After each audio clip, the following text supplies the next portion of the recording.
Halo penonton setia Creative Vision, siapa di sini yang kalau lepas kacamata langsung berubah jadi mode HD blur? Tenang, kalian gak sendiri. Hari ini kita bahas sejarah unik dari sahabat mata, kacamata.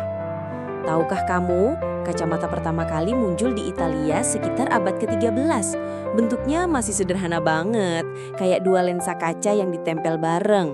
Jadi kalau dipakai, lebih mirip mainan daripada alat bantu lihat. Lucunya, dulu kacamata lebih sering dipakai oleh biksu dan sarjana. Jadi jangan heran kalau dulu orang pakai kacamata langsung dianggap pinter. Di abad ke-18, mulai muncul gagang kacamata yang bisa dikaitkan ke telinga. Nah, sebelum itu, orang harus megangin kacamatanya terus-menerus. Bisa bayangin repotnya kalau sambil baca buku tebal? Baru di abad ke-20, kacamata jadi populer di semua kalangan dengan desain yang makin modis. Bahkan sekarang ada kacamata tanpa minus yang dipakai cuma buat gaya. Jadi ingat ya, kacamata itu bukti kecil bahwa inovasi sederhana bisa bikin hidup lebih jelas, meskipun kadang masih belum bisa bikin jelas hubungan sama gebetan. Cuy! Halo penonton setia Creative Vision, pernah nggak sih kalian mau nyalain lilin romantis, malah bingung, koreknya kemana? Hari ini kita bahas sejarah unik dari si kecil yang bisa bikin api besar, korek api.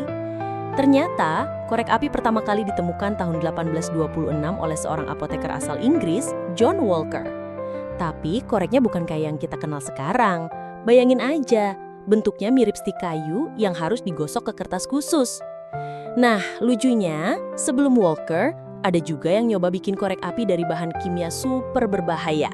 Hasilnya, koreknya memang nyala, tapi kadang malah meledak. Bisa dibilang, itu versi korek api nekat.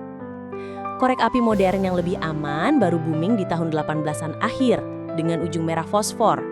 Dari situlah kita kenal korek kayu kecil yang gampang dipakai buat nyalain lilin, kompor, sampai petasan waktu tahun baru.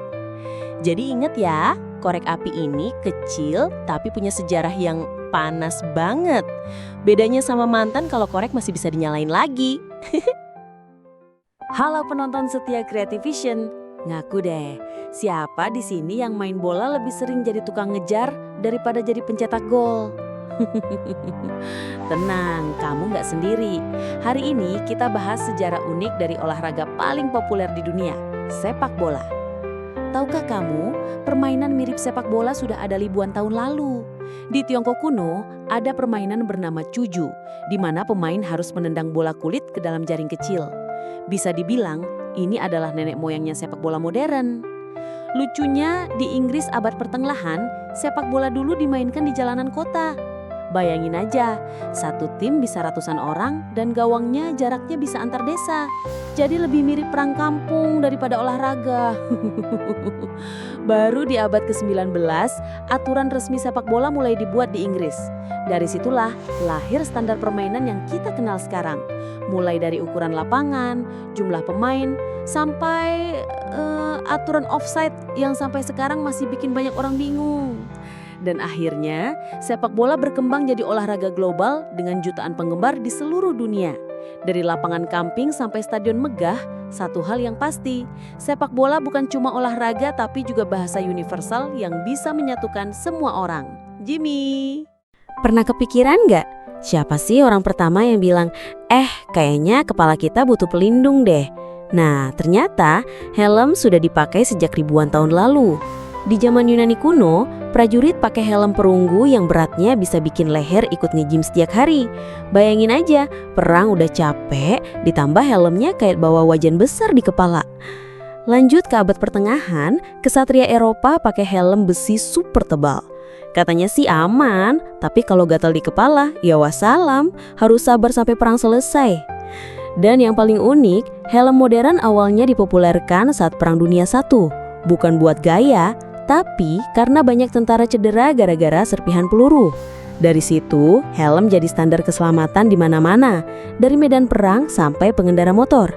Jadi ingat ya, helm itu bukan cuma aksesoris, tapi sejarah panjang yang nyelamatin banyak kepala. Jadi jangan cuma dipakai pas ada razia aja. Halo penonton setia Creative Vision. Ngaku jujur ya, Siapa di sini yang kalau HP hilang sebentar aja langsung panik, tapi charger hilang santai aja? Hari ini kita bahas fakta unik sejarah handphone, teman setia yang sekarang nggak bisa lepas dari tangan kita. Tahukah kamu, handphone pertama kali diciptakan tahun 1973 oleh Martin Cooper dari Motorola. Beratnya hampir 1 kilo. Kalau dipakai nelpon lama-lama, bisa sekalian olahraga lengan. Lucunya, dulu handphone cuma bisa dipakai buat telepon doang.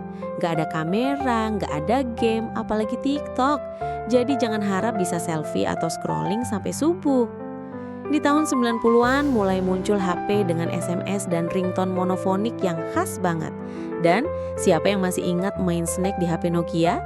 Itu rasanya kayak punya PlayStation di genggaman.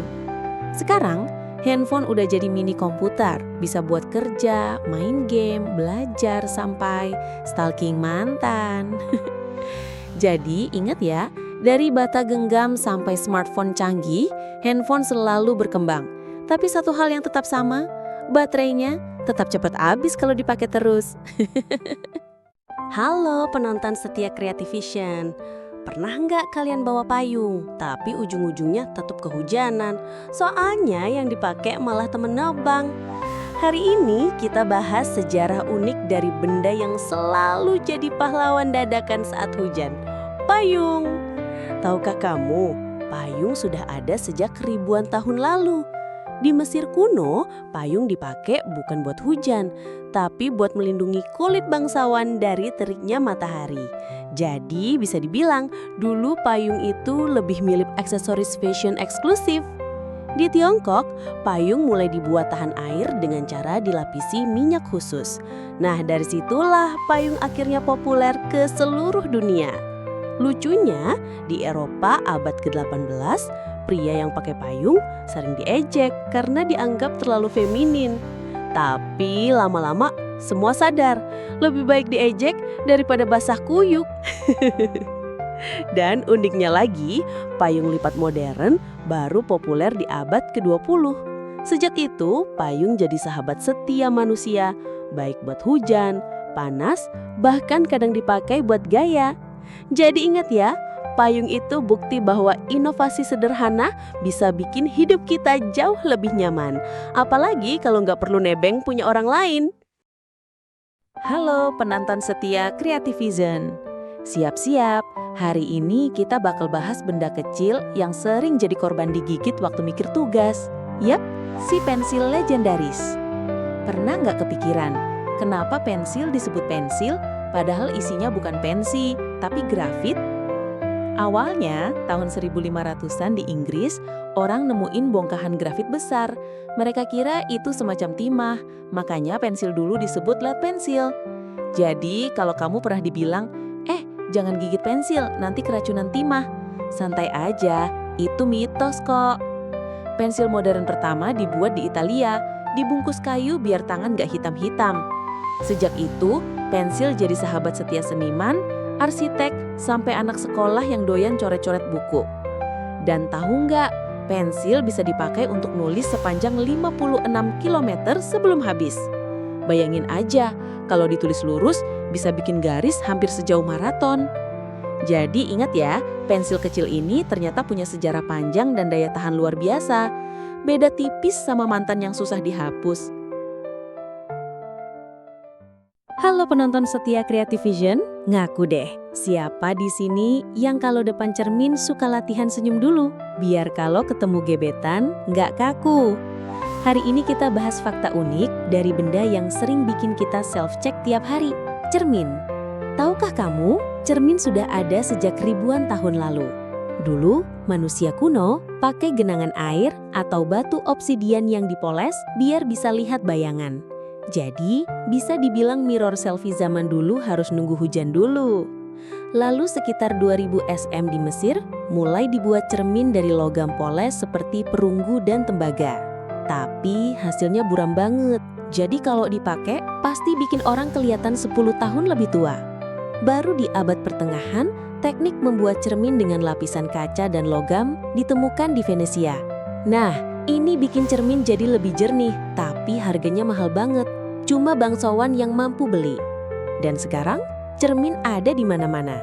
Dari rumah, mobil, sampai cermin kecil di dompet. Bahkan, kadang yang pakai cermin buat dekorasi biar rumah kelihatan lebih luas.